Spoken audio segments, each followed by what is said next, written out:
if I manage just for myself in my kitchen in the middle of the night with a glass of whiskey to improvise a little bit just for myself, and like 3 seconds or 10 seconds turn out really nice. Yeah. And this is such a feeling of liberty and satisfaction somehow. Yeah. For me, one of the most pure feelings of music making I can get.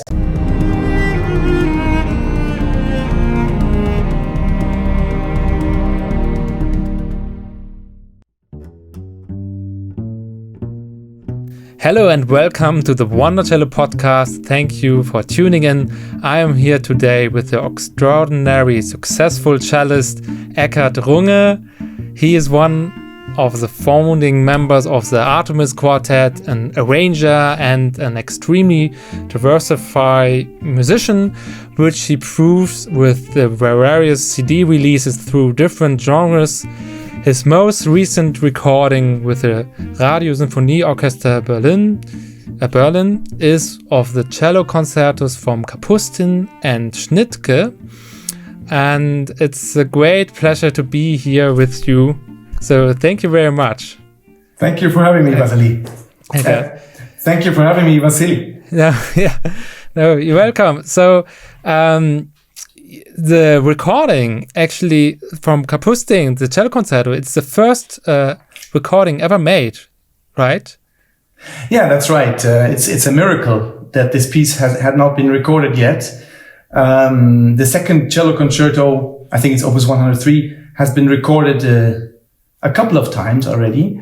And when I went to Moscow back in 2006 to visit Nikolai Kapustin, and he gave me this piece, and he already told me it hadn't been recorded yet. So I tried to realize it, but it wasn't easy next to the quartet and next to everything I had to do. And also to learn it, it's really very difficult, and to find an orchestra that wants to and can play it.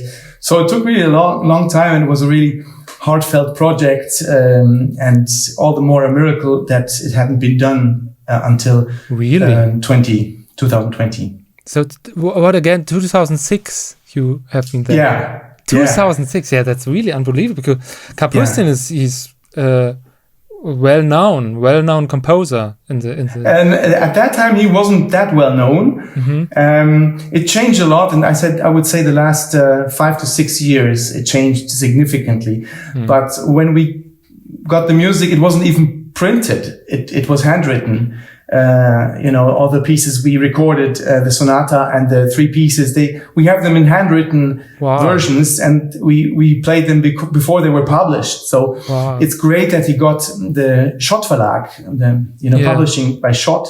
That also contributed a lot to his becoming, known to a status which he really deserves. Right, and you don't have issues to read sometimes, because sometimes handwritten notes can be. That's a great question.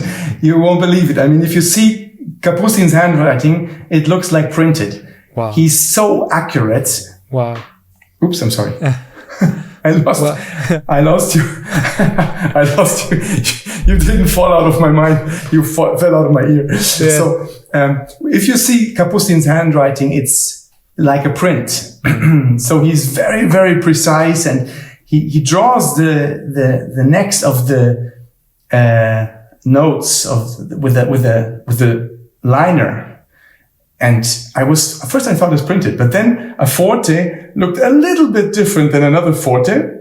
So I was wondering, this is a really weird printing machine because it's so random. But then I found out, no, it's not printed, it's his handwriting. So it was very, very well readable, but that didn't mean that it was easy to play.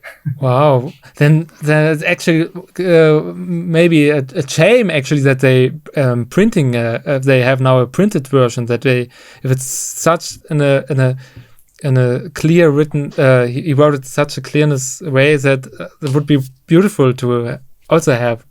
Absolutely. I think they could publish it in a facsimile of his handwriting. Yeah. And also the articulation, everything, every dot, every slur, every keil, every articulation, every accent. is so clearly notated, so you really always exactly can understand what he means, which doesn't mean automatically that you know how it should groove, because he doesn't write how it should groove. He writes very little about the expression and about the different types of jazz styles he includes into his music. Like if it's like a bebop style or like like a more old-fashioned Dixieland or whatever he takes his inspiration from. You have to kind of detect yourself in what way to groove this music. Right. It's funny. So I studied jazz, cello. Stefan Braun, maybe you know him. Oh, of course, I admire him. And he's a great, awesome cellist. Yeah. And so I know a little bit about groove and how to play on the cello, more that jazz style. And one thing what is really important to keep in mind is that when you play jazz music, every note is not equal. You play like you do that. It's really important to have this different and classical music. We are so used to play every note is like equal, and yes and no. Yeah, exactly. But I love so much the music from Kapustin, because I feel like the music is something between jazz, but also classical music. Maybe you know what I mean? Like totally, I know what you mean. Yeah. It's so elaborate. I mean, Kapustin's music is so highly complex, and there it's contrapunctual, and it's motivic, and it's like very elaborate. And Kapustin himself always didn't like his music to be called jazz. I think it's rather classical music, but his inspiration is the idiom of jazz, but not only jazz. I mean, it's like blues, it's rock. There's so much in his music. You can't just reduce it to jazz. And what I thought it was very interesting what you just were talking about like, the way jazz is articulated in a varied way. I think classical music should be articulated much more like that, because in the end of the day, it's rhetoric. It's like the voice. It's like when you speak, you don't speak like a machine and speak at the same level of notes. But of course, if you want to point out something, you stress it. Then you make a pause and you stress another part, So if you want people to listen to you, I think it's very important. You can learn that from great speakers or singers. They always have this unexpected timing in their articulation.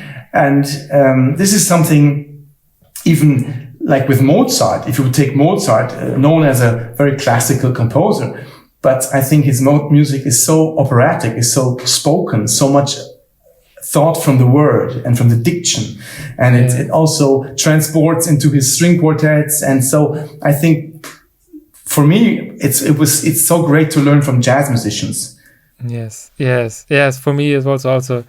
I mean, I envy that. I wish I could do it. It's for another life. I'm gonna really one day I'm gonna start learning that, because that's something I really dream of. And I already started a little bit, but I'm I'm light years away of being able to do that. But I admire that so much, and Stefan Braun is a true master. Right, totally. For me, is the only jazz cellist. There are not many out there, but if you look closer, then Stefan Braun is the only jazz cellist you can take really seriously. He's amazing.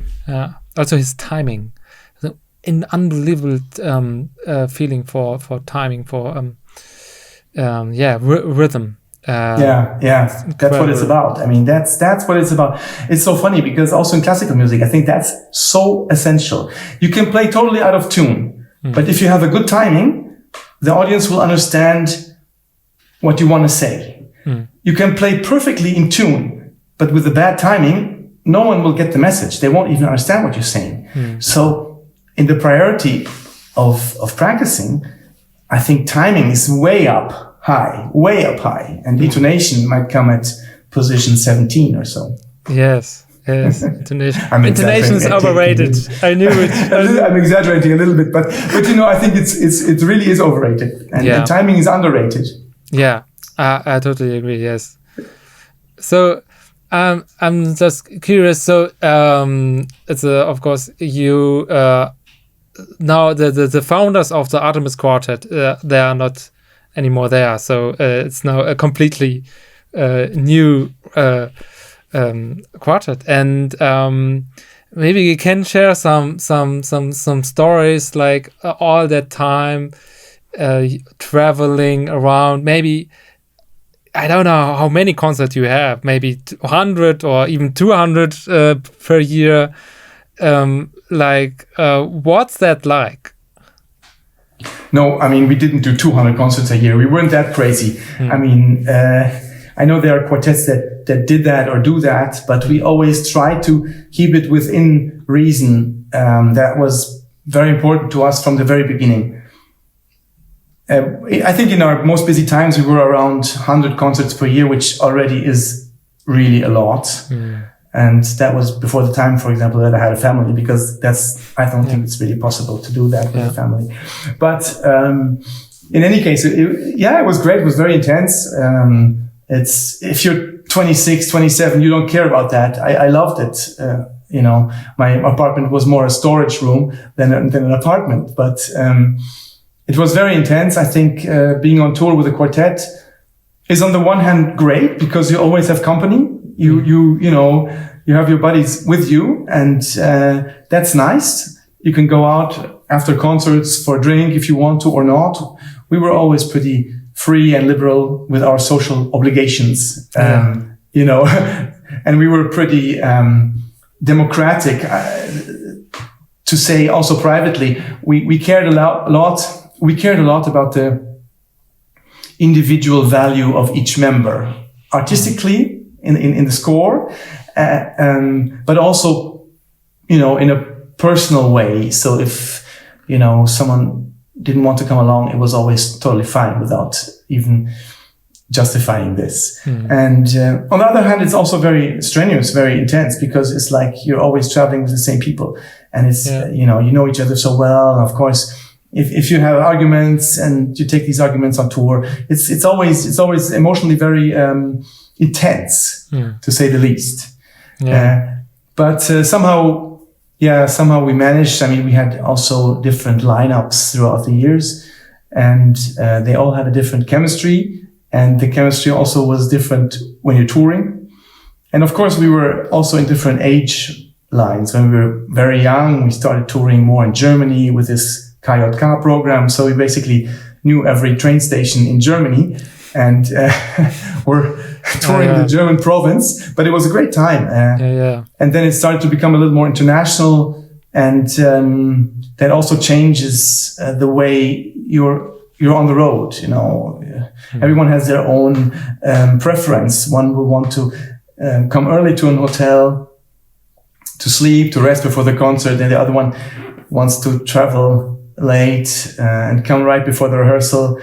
So I think it's always important to respect the other one's way of living in a quartet.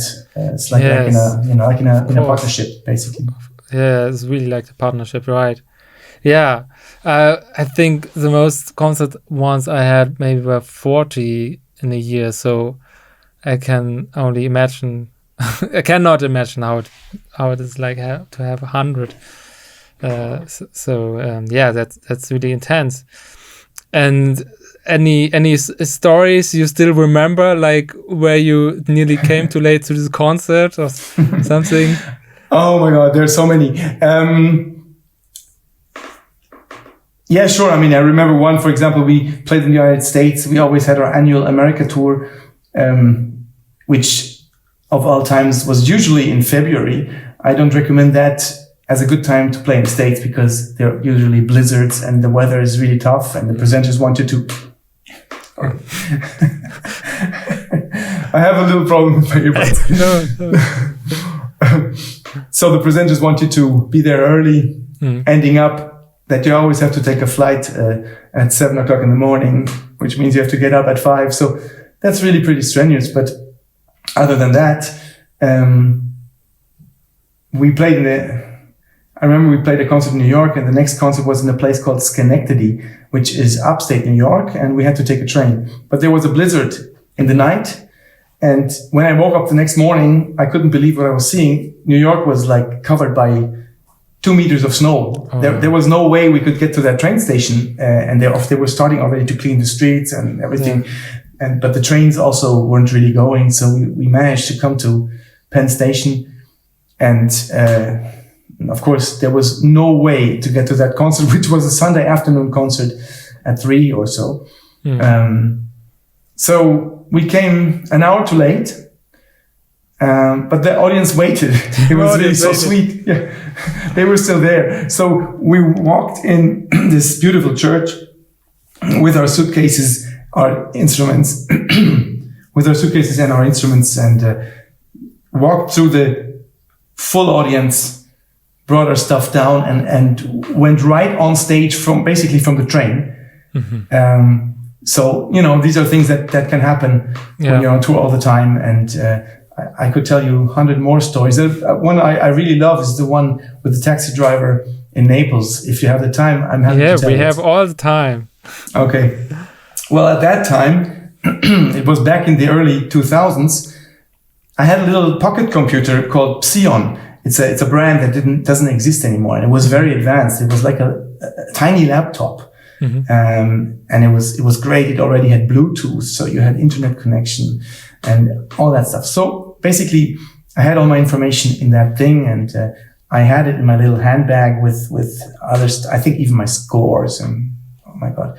So we went to the train station in Naples, and I got out of the taxi, went to the train station, and I realized I had forgotten my handbag in the taxi in Naples. And we were supposed to go to Siena. And so it was like a disaster. Naples is a huge city, and I think there are some 10,000 taxis in Naples.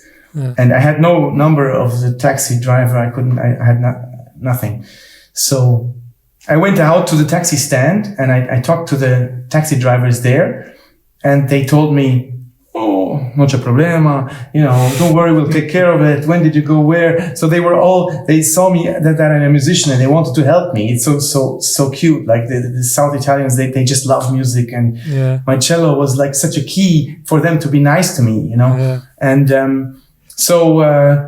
and I was of course a little terrified because in the hotel, you always get warned that you should be careful with pickpockets and stuff like this. And here I was experiencing the total opposite. So there was these unbelievably charming taxi drivers that gathered around me in a group and said they take care of it. And so we could reconstruct a little bit at what time a taxi had been called to the specific hotel we were staying in. And of course I missed my train. But some 40 minutes later, a little Fiat came by, which was the car I had taken. And the taxi driver got out and gave me my bag. Wow. Yeah. And I said, "Oh my God, you saved me. I mean, you saved the tour. My little computer was in there, all my tickets, my music, everything." And I said, what can I give you? I mean, at least the amount of the driving here. I mean, come on. And he said, "No, I don't want any money." Like he was like, this was this honor thing of Southern Italy. Yeah. So I think if you would report this case to the police, you will never see your bag again. Yeah. But if they take care of it with this love and this honor, and you say, "Look, we're all, we're all in the same situation, and we want to help you. We love music." So then things start to work, and it was so cute. All these guys that were there, and they were all passionate about this thing happening, and it really made me feel very, very well. Every time I come to Naples, I think of this story, and I just love this place. Wow, yeah, that's a really nice story. Yeah, to hear. So, how's the situation now for you with of course, so we are in the middle of Corona, of the pandemic, in March, and so the last year, how was it for you? Well, I guess like for any musician, freelance musician, it's not a nice situation. It's really bad, and of course, it's what should I say? It feels weird, of course, not to be able to play live concerts. I think the last real live concert I did was 1 year ago, and then in the summer break, when the first lockdown came to a pause, we had some concerts in this Corona setting with limited audience and without intermission, all these things. I thought it was very creative the way the presenters and also the artists reacted to making things happen again. And then came the second lockdown, so I haven't been playing any concerts since October, I think now. Yeah. And it's a tough situation. I really must say that I miss it so much. Having an audience, having this live feeling. We created these balcony concerts here in our little courtyard where we could play, at least for a tiny community, on their balconies.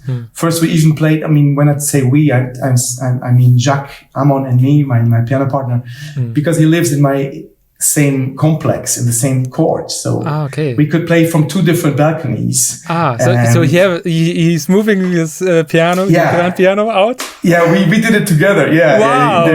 On the balcony. And you were not worried about static? The weight? No, it was fine. It was fine.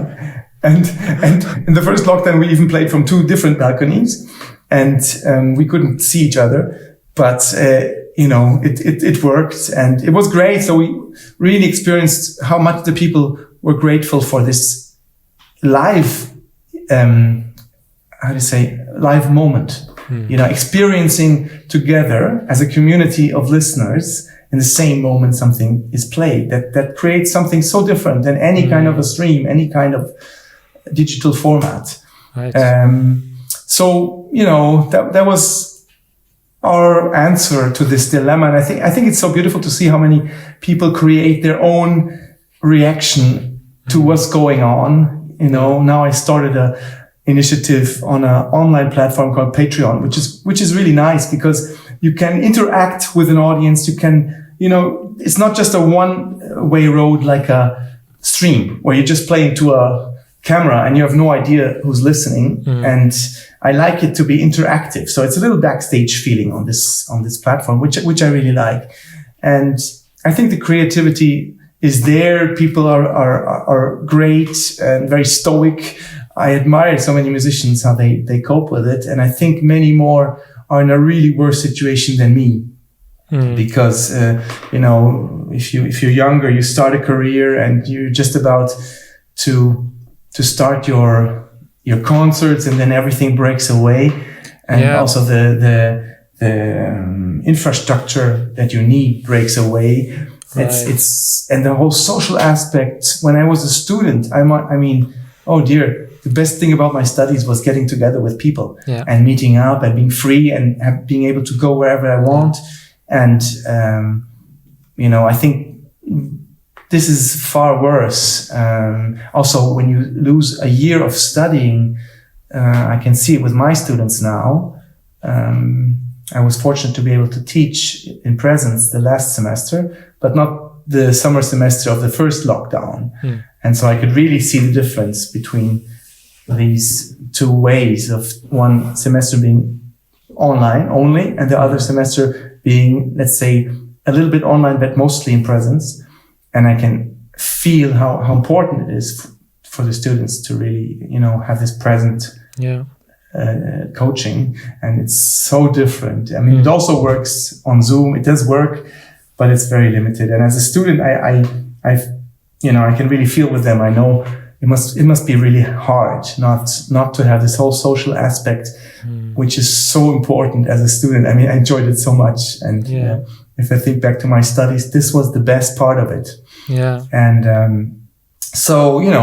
but eventually it's a disaster. And I'm also a little disappointed about Germany, because I always thought we were a country where the culture has a real high status, and now we see that it doesn't, at least not politically. And I'm sure the people they want music, they love music. There are many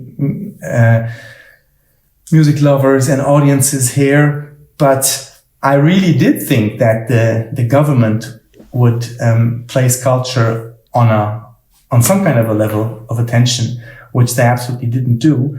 And this was, this was something that struck me in a way.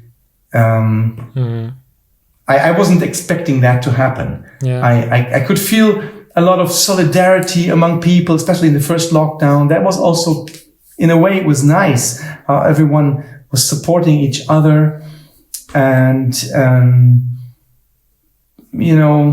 but now you learn the lesson that you really have to take care of the things yourself. And I must say that that's a little disappointing. Yeah. But on the other hand, there are so many wonderful initiatives and some of the relationships I had to people got so much more intense through the pandemic. And you know whom you can really trust, and somehow, I don't know, it opened my eyes also in a certain way. I don't want to say that it has its good sides, because I don't think a pandemic has its good sides, not at all. Yeah. But in a certain way, I do hope that once this is over, or once, the disastrous part of this is over, we also get into a mode that might learn a little bit out of this. For example, the excessive traveling, always, going from A to B with a plane. It doesn't really have to be. And I think you can become more aware of certain things, of certain values. And I would really wish that we just don't go back to business as usual when this is over, but that we manage to take a little bit out of it, whatever it may be. But all in all, I came to the conclusion that I'm against the pandemic. Yeah. I don't really. We all hope that 21 will be a better year for everybody. So. At least after the summer.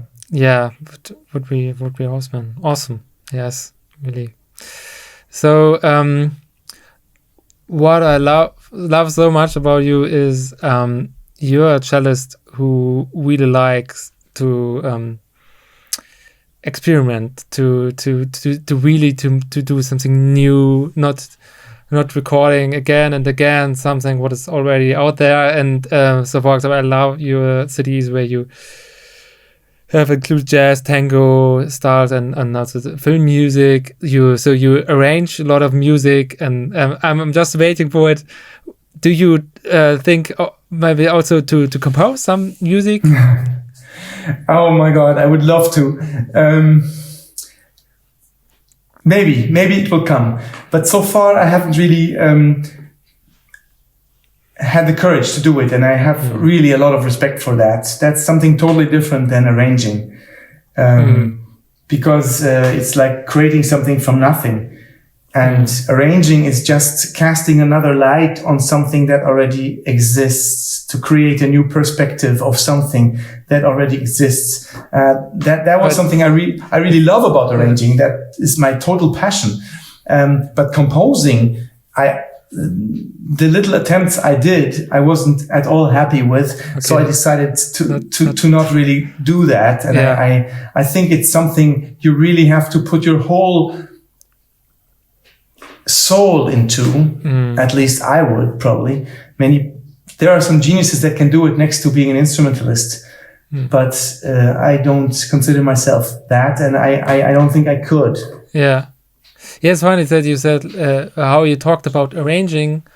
I would probably say that it's the same with composing in some way, because it's not like that. It's not coming from nothing. Like you have always a kind of inspiration, or and you just channel differently, or you listen to some composition which from a different genre, jazz or something, and then you take that and make it more classical, and then changing the chords and the melody. And so I think it's just maybe just you also arrange music, but you just do it more, you know, you change the melody, you adjust the chords. So some composers even say like composition to compose is quite similar to arrange music. That's an interesting way of seeing it. Maybe I should try just to take bits and pieces and put them together in another way. I would maybe a little bit like Schnittke did, in a certain way. But I always consider a composer to being in front of a white piece of paper, and then you have to write your first note. For a certain reason, it stresses me out to have that idea. Can understand. So, but happily we can. There is coming out a new CD from you, so please talk about it. About the new CD. That's another very long, heartfelt project. Yes. Called Revolutionary Icons, and it's together with Jack, and we are juxtaposing music by Beethoven to music of other revolutionary icons, so from different genres, rock, pop, jazz, like composers everyone knows, artists everyone knows, but in their time they were also provocative, they also pushed the borders very hard, and they were also controversial, like Jimi Hendrix, like Frank Zappa, like David Bowie, and we also include Amy Winehouse, whom we love so much, and Stevie Wonder, and then we had a beautiful song by the Beatles, by Lennon McCartney, but we were not allowed to publish it, so that's a real pity. But it was great, Eleanor Rigby. But in any case, that's the idea of that CD, and it has been such a long-term project, so we're really happy to realize it now, and we just edited it, and it's going to come out this spring. So when exactly it will come out? The publishing date of the release day is, I think, May 28th. 28th.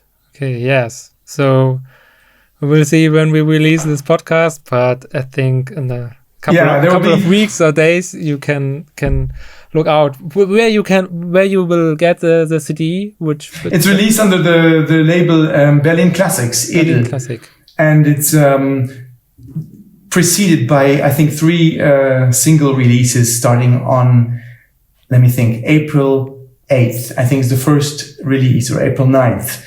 And then we have 3 dates for different single releases, and at the end of May we'll have the whole album out. And will it be on also the streaming platforms, like of course Spotfiy, on all awesome. That's really great. And it's beautiful. We have a great artwork, and it has been fun to create all this, and we've been playing the program a lot, stopped by Corona, of course. And now we postponed a little bit our homage to Beethoven basically by 1 year, but I think that's fine. And we also arranged music by Beethoven, which was really great. So we play the 4th cello sonata as our only original piece, and then we have the piano sonata opus 110, the Adagio Dolente in a version for cello and piano, which we made, and of course, a song, which you don't really have to arrange, Adelaide from Opus 47, and the cavatina also, the cavatina from the string quartet, Opus 130. Okay. So, that was fun also to cast another light on Beethoven's music and to include other spheres than just cello piano. So it was a very wide span view of Beethoven and the different influences he had, and he casted and the reaction to this, and how other people similarly were creative, by being on one hand very provocative and revolutionary and disturbing, and on the other hand becoming total mainstream, becoming icons. Everyone knows Jimi Hendrix and everyone loves David Bowie, but little people knew that he experimented so much, and in the beginning of his career he wasn't at all successful, and he was really very creative and artistic, and always pushed the borders, and just a very interesting personality. Mm-hmm. Yes. Okay. I'm really curious to hear the CDs. I love all your previous CDs. They're really, really great, and I know the recording so well from Libertango. Lieber Tango. Lieber Tango. Yeah, because you also do. Is it you improvise? You do some small, like, to the melody. You improvise a little bit. Yeah, and it's really nice. It's like tango I stole a little bit from it. I can spoil. You're welcome. You're welcome to. It's so funny because I think that's part of the beauty. That's part of the beauty of this. Transitory, how should I say, the transition of arts and knowledge in the popular music, because it's not written down. So, you take something someone else has played, and then you kind of adapt it, and then maybe you change it a little bit on your way. And that's exactly what we did. Of course we imitated many people that we listened to in the beginning, and then we started to make our own little variations and improvisations in tango style out of it. And the other day I was stumbling over a version of Lieber Tango in the internet on YouTube, and it was a duo from, I don't know, Taiwan or I think, or Korea, I forgot. And they played exactly our version, and it was so great to hear these people just play it. And I'm like, wow, that's so great. And I didn't even write it down. We never penciled it. There's no written version of it. Yeah. And if anyone out there made a script, I'm really happy to get my version once written down. So I would love to have it once. Yeah, that's an issue. What I also have, a lot of people ask me, do you have a score of that composition or that? And normally I don't have, because it's always like an improvisation, and it's always changing. But at least, I don't know if you know my piece, Cello Blues, finally, like after 15 years, I wrote it down. I love it, by the way. Yeah, thank you very much. I can set you the score. Great, yeah. It's all clean now, even with fingering and everything. So would love to hear your version of it, because it's totally open for. Yeah, you can, can do whatever you like with it. Like make. Play it the other way around or whatever. I would love to hear. Okay, fantastic. I'm looking forward to this. I was going to ask you if you have it written down, or if you just sort of played some of the pieces we have sketched. We have like a rough lining of what we do, but it's not at all elaborate. And some of the pieces we don't have at all. So I was wondering, with blues it's even more free. Yeah, with jazz it's even more tango. Free and somehow in classical music, because the thing is, it's quite easier to improvise when the chord pattern, there's always a repetition, and in classical music the chords are always developing. It's always development, so it's always changing so much, but still you can improvise on it. But it's a different style, I feel like. I wonder if we not could have one classical music composition where you just say also to the students, like, okay, now we have this piece of music, and instead of playing the melody how it's written, please improvise in the classical way. That would be great. A good friend of mine, actually, he's a composer and jazz cellist. His name is Lucio Amanti. I don't know if you know of him or know his music. It's really very nice. And I played a lot of his stuff. And he's also pushing the borders between, stuff that is really written down and stuff that you just improvise in the moment. And I think that is an art that got lost. It was there once. Like if you think of Baroque music and the cadenzas and all that, and then it sort of got lost. And for me, if I manage just for myself in my kitchen in the middle of the night with a glass of whiskey to improvise a little bit just for myself, and like 3 seconds or 10 seconds turn out really nice. Yeah. And this is such a feeling of liberty and satisfaction somehow. Yeah. For me, one of the most pure feelings of music making I can get. But I'm still far, far, far from being able to really do it. But I think it's so important to regain the courage and the freedom just to try. Yes, and I remember in my studies we had improvisation class actually, but it was not. It was also kind of fun, but it was in this direction more of really modern classic, like avant-garde, like that you you play so openly that it's also kind of fun. But to be honest, I would not like to listen to it if people like this really improvise in a such way.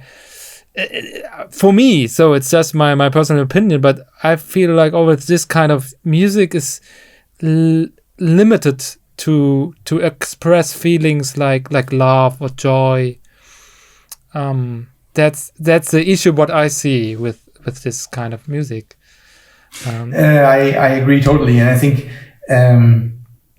everyone has their own way of judging music or putting preferences into music. But for me, the far most important thing about music is that you get deeply touched emotionally.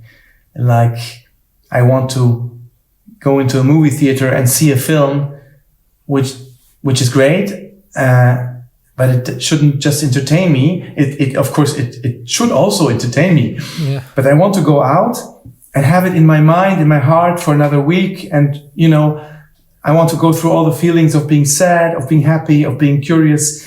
And then I think it's a great film somehow. Yes. If I remember it, and I keep thinking about it, and maybe some things I'm not totally sure about, and they disturb me, but then also charm me, and they give me goosebumps and shivers and make me dream. And I think all this is supposed to be the sense of a great concert, of a great performance, and also of a great musical piece. That's what I'm looking for. And of course, I love pieces that are, very well written, well constructed, amazingly complex, and intellectually demanding. And of course, that's also a very important criteria. But in the end of the day, it should really, touch your heart and your soul in a deep way, and give you something emotional to chew on for a certain time. Right. Yeah. Totally agree. Yeah. Yes. Yeah. That's so true. So, I just have to ask a question because I'm so curious. What are you also telling your students, like, because to compete in that classical world as a musician, it's even now, of course, even these days, it's really tough. Also, a string quartet. Nowadays, how many string quartets are out there? Like, what advice you can share, and what do you think?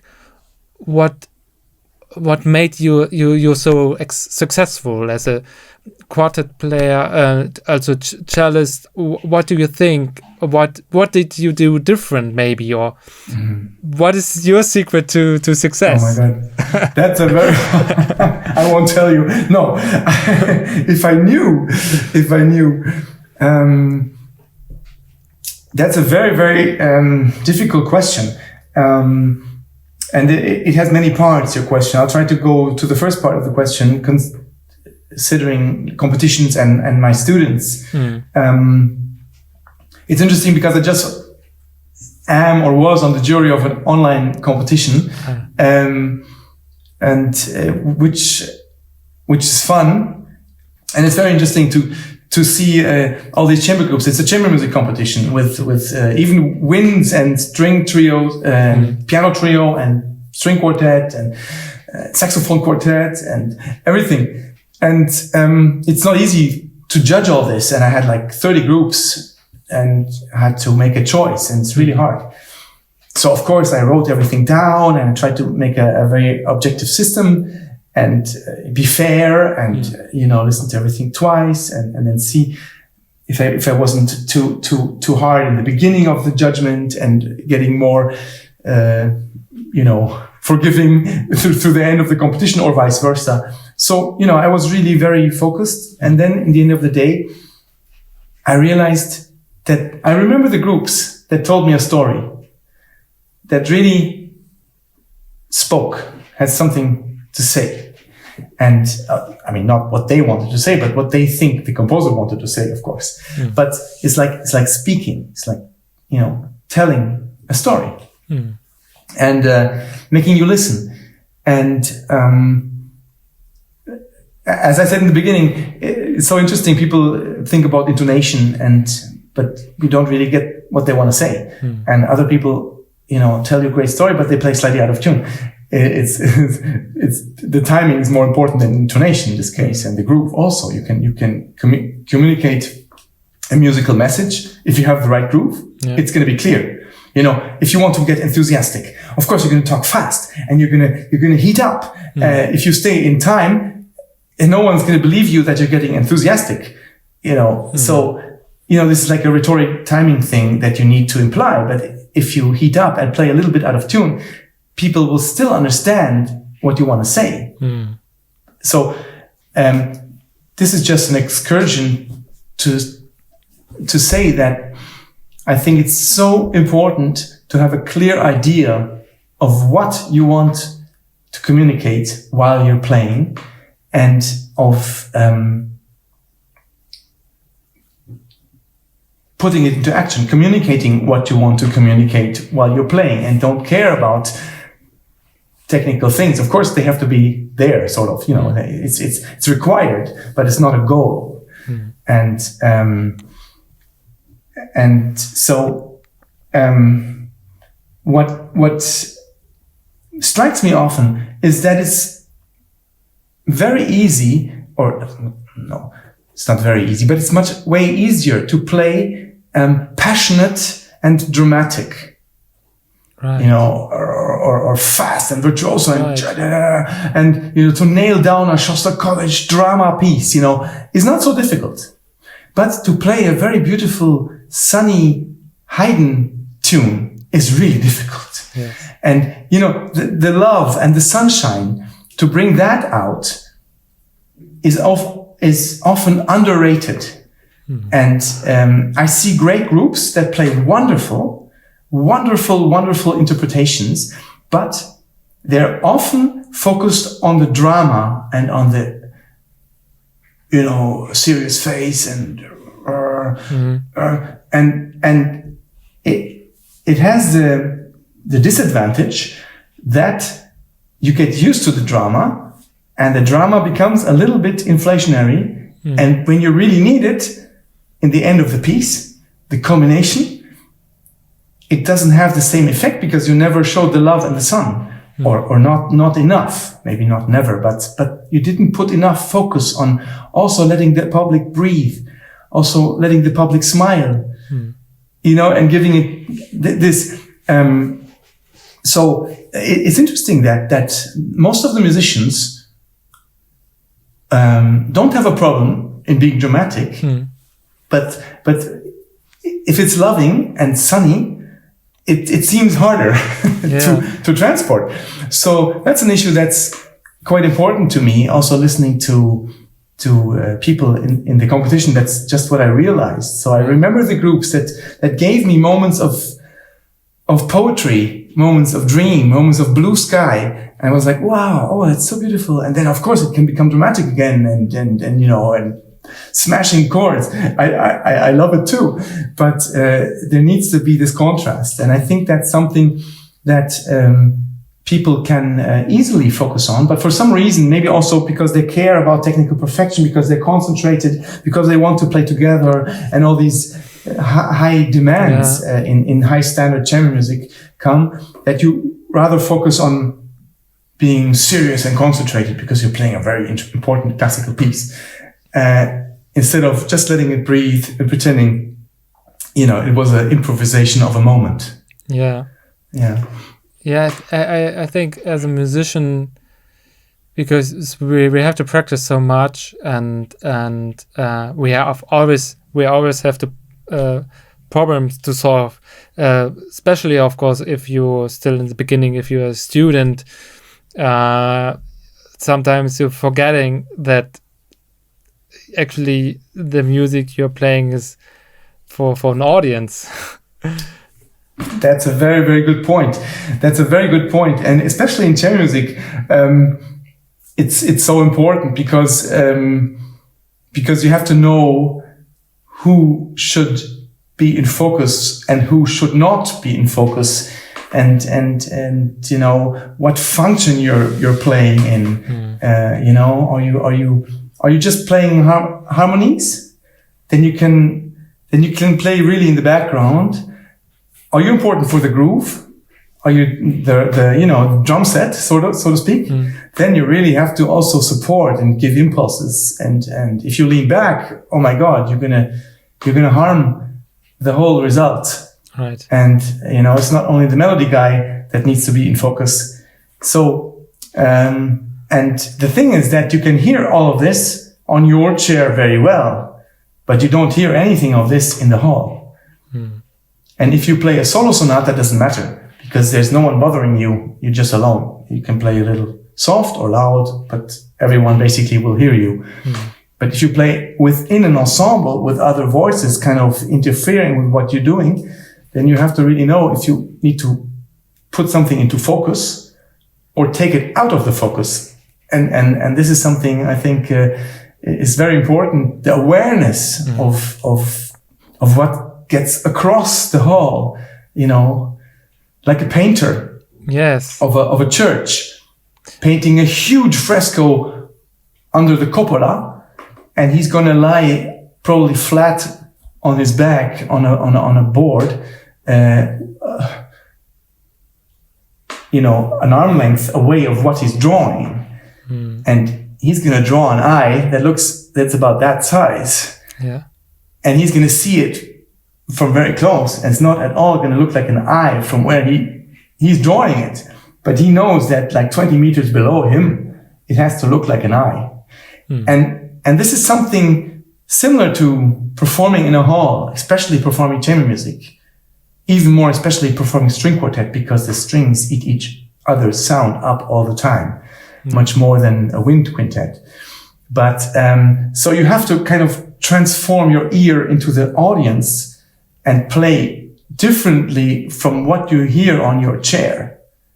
And this is one of the hardest things to learn, because it's hard to practice when you play at home. Of course, you play what you hear, and it's hard to play differently than from what you hear. Right. And yes, and I also can imagine. I just remember the times when I had a lot of concert, and I played nearly always the same repertoire, and I learned so much.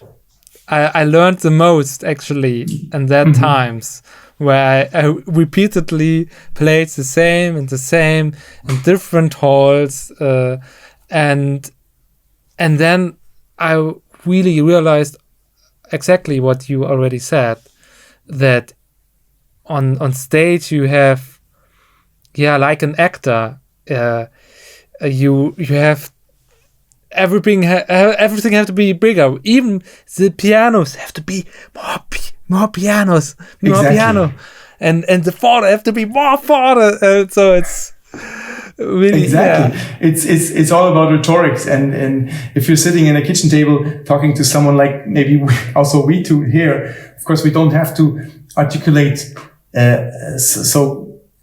exaggeratedly, but if you're talking to someone that's standing 20 meters away, he won't understand a word if you talk like we just talk. Right. Yeah, that's true. And with the quartet, we were fortunate also to play these pieces like 30 times a season, one piece. So by the end of the season, we really knew the piece. Yeah. Do you, for example, probably the Vision string quartet? They're my students. So I know them very well. Yeah, they're great. They're amazing. So they, do you think they can keep up with? So of course now we have the pandemic, but they play everything without score. So yeah, that's amazing. I admire that so much. Yeah. I think it's something you can train. Of course, the more you do it, the more you get used to it, and the less you do it, the less you get used to it. And but it's totally amazing, and especially in the inner voices. I think a first violin part, maybe even a bass line, is still easier than harmony voices or rhythm voices in inner voices, just to learn them by heart. And yeah, I'm totally amazed and totally impressed by their playing in general, but also by the fact that they play by heart. Yeah, I think it's really something what you can train. I did the same thing with my cello quartet, and we and I never did this before actually, to play by heart in a quartet, and because it's much more difficult. It's much more difficult than to learn cello concerto, because you have always the melody and it's easy to remember.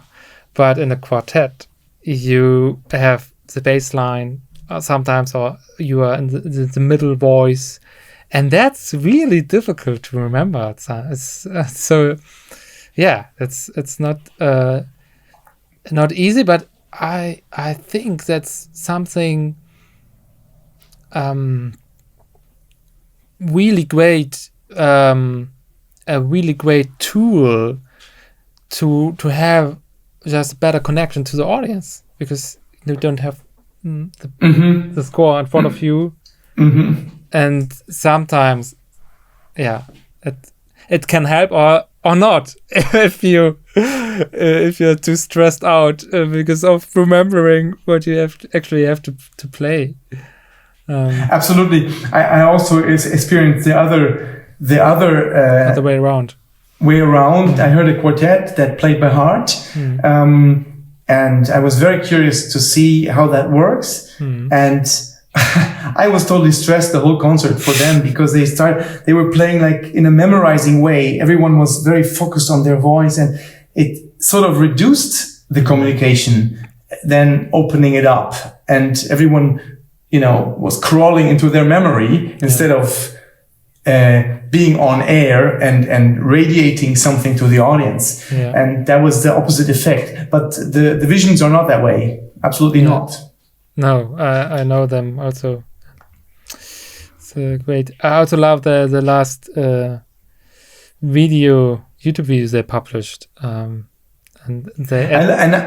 I love their. We were talking about this. Their sense of groove is amazing. Yes, and because of course they also play popular music, and they arrange and compose and make their own pieces, and they're very creative. But you can feel in their classical music that they have a sense of groove. Yeah. And this is so helpful and so important, and makes their music, their classical music, very lively, and gives it another dimension. Yeah, totally. So Eckart, you have achieved so much in the world of classical music, and I'm wondering, what dreams do you still have? So many. I mean, I need another life. I wish the day had 30 hours, and I wouldn't have to sleep at all.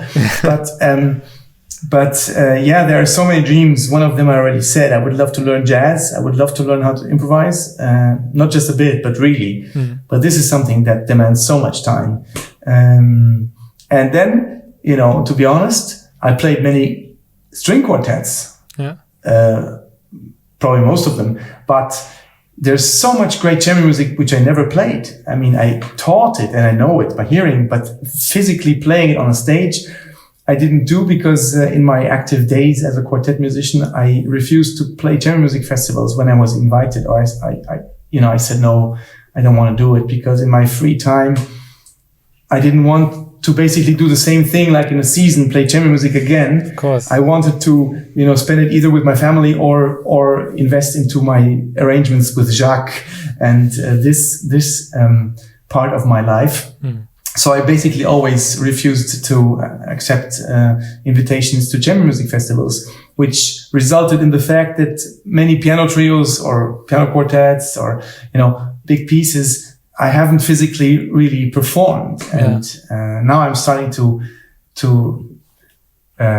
recuperate that slowly, but there's so much to do and so much to learn. And this is probably also the reason why I took the decision to change my life and not to continue playing in a quartet for another decade. Because there were so many things I wanted to discover and learn, and so my drawers are full of wishes and ideas. That's. I think there's nothing more sad to see a human being who doesn't have any dreams. So that's what drives us. It's so important to have. That's so important, and I think that's the essence of being an artist in a certain way to me. And of course, it's also nice to have a field, a zone where you know what you're doing,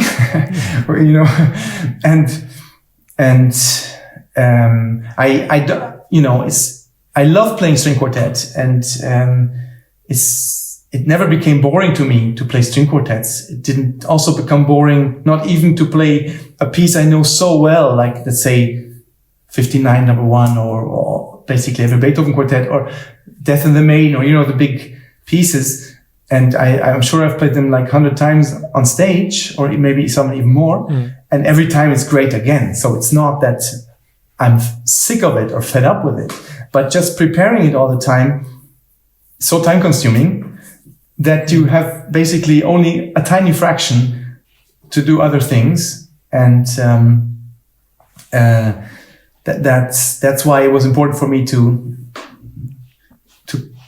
start to realize other dreams after the quartet dream. Yes. Yeah.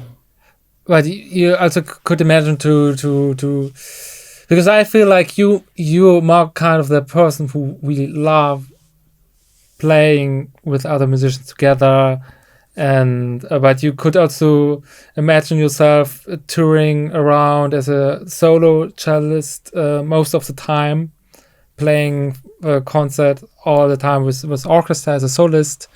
Is that also a dream you have, or not so much? Or I think it's part of a big picture. I'm not dreaming of playing the Elgar and the Dvorak concerto and the Rococo variations as much as I can with orchestras, really, because I think also there are so many great cellists out there that do that in a fantastic way, and I don't see what I should contribute that will be so much, worth hearing with what they cannot do. So I think this field is so greatly covered already. I mean, I'm always happy to play at Dvorak, and if I can jump in, I'm happy to do that. But that's not something on my menu at all. Not something I really would like to invest time in. But of course, there are concertos in the range between the genres that are really tempting, sort of like Kapustin, or Gulda. Of course, is very well known and a total classic of the repertoire among cellists. It's nothing exotic anymore. But let's say something like this, or there's a great cello concerto by John Williams Yes. And so I think there's a fantastic cello concerto by Daniel Schnieder, Daniel Schnieder. He's a great jazz saxophonist, Swiss but New York based. Okay, wow, I have to listen to that. Yeah, and I think this is a field where I do feel I can contribute something which hasn't been done yet, and which kind of makes sense to really invest. And so I would love to do that more. But it's also a piece of the picture, and basically I don't see myself as a touring soloist just playing with orchestras. I love chamber music. Yes, it's a mix is always good to have also. Once I realized, because I have my two brothers, we playing some concerts together. I know your trio. Yeah.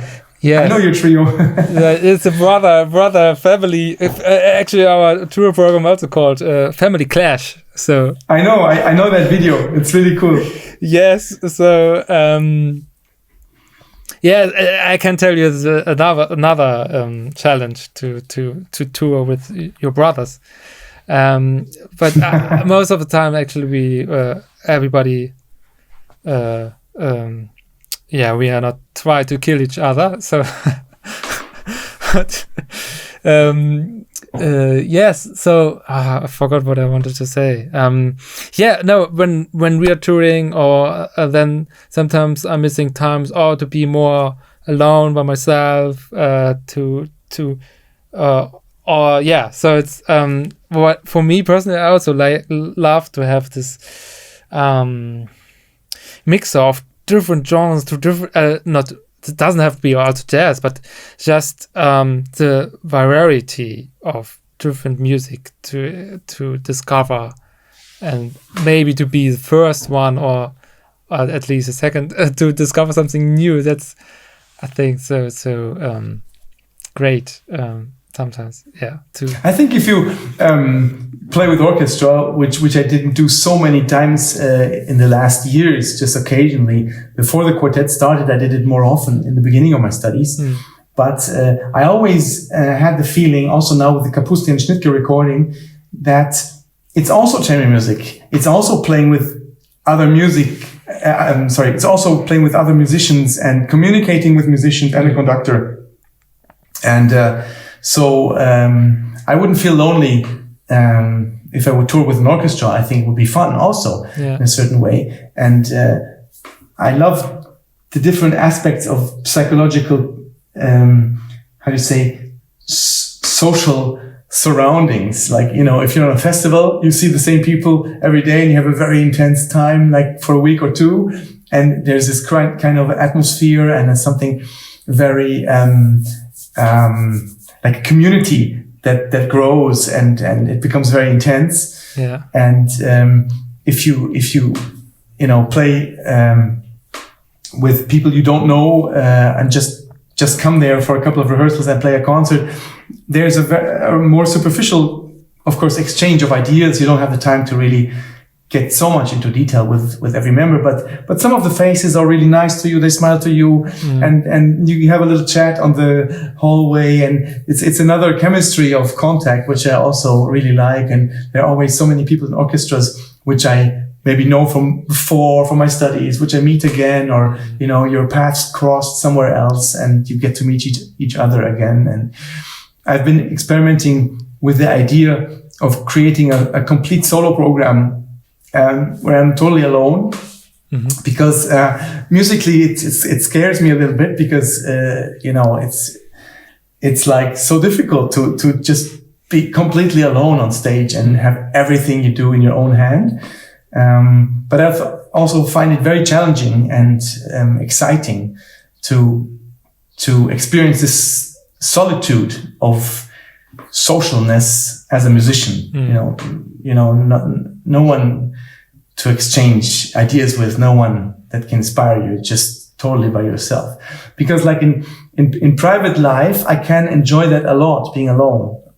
I'm not a person that always needs company. I love quietness. Yeah. I think it's a musician thing. We love a quietness. Yeah, it's really like that. Yeah. my girlfriend, she never can understand. Like, we are in a new hotel room or Airbnb or whatever, and then I'm trying to sleep, and then there's just a really tiny noise, like really just from the fridge.